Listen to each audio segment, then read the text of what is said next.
Hello, my name is Doron Spielman, and I'm speaking to you from the City of David Excavations in Jerusalem.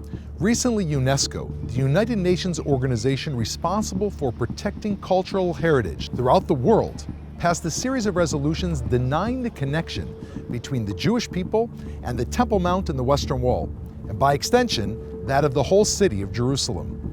In this new version of history that UNESCO has invented, Jerusalem has significance to only one religion: Islam. In these very same resolutions, the United Nations is calling for a halt to the archaeological excavations being taken place in the city of David.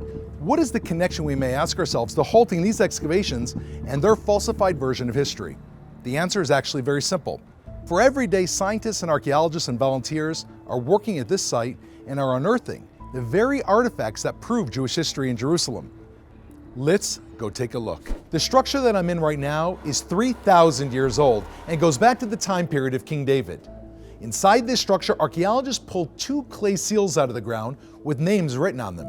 One name says Jeuchal, the son of Shlemiah. The other says Gedaliah, the son of Pashur. If I open up the Bible to the book of Jeremiah the prophet, chapter 38, jumping off the pages right away are those two names, written in the biblical text. This is empirical archaeological evidence proving the connection between the Bible, Jerusalem, and Jewish history. UNESCO, any comments? I thought so. Here I am at the archaeological site of the Siloam Pool, discovered by archaeologists in 2004. Mentioned in the Bible, the Siloam Pool was the major water-drawing source of ancient Jerusalem. These, in fact, are the stairs that brought Jewish pilgrims down into the pool to purify before they began the dramatic ascent up to the Temple Mount. Archaeologists, however, ask themselves a question. If this was the pool, how did those pilgrims actually walk up to the temple and the Western Wall? That brings us to our next and perhaps most exciting discovery. This is the ancient pilgrimage thoroughfare, and these are the very stairs that are being excavated that once carried millions of Jews from the Siloam Pool up to the Temple Mount 2,000 years ago. It is in this very place that every day we unearth discoveries, like this little coin that says on it in ancient Hebrew, "For the freedom of Zion."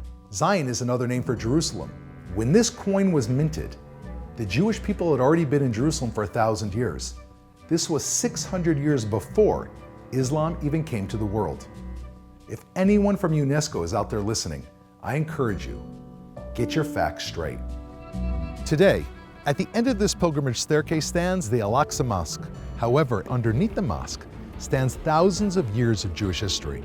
In the Bible, which was written here, there's a line that says, "From the ground, the truth will spring forth." Israel is a free and open country. I would like to invite all of you to come to the city of David, to come to Jerusalem, and see these archaeological discoveries for yourself. Thank you.